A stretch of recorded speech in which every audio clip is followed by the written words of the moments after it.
তো আমি আজকে ফার্স্ট বানাবো হচ্ছে ডিম ম্যাগি। আর ডিম ম্যাগির জন্য আমি এখানে নিয়ে নিয়েছি যা কিছু উপকরণ আমি ইউজ করবো সেগুলো, একটা ডিম, কুচনো লঙ্কা আর এখানে কুচনো পেঁয়াজ।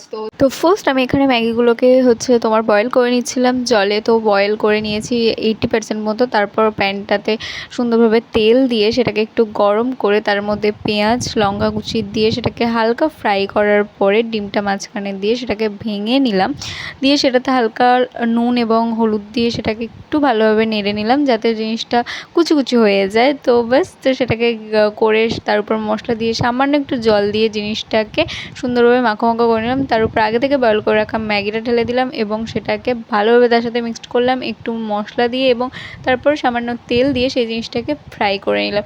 তো বাস, ম্যাগি তো রেডি। এবং ম্যাগিটা কীরকম দেখতে লেগেছে সেটা তো অবশ্যই জানো। আর নেক্সট পার্টে আমি নিয়ে আসছি যে রিভিউ, মানে খেতে কীরকম হয়েছিল সেটা নিয়ে। তো দেখতে থাকো।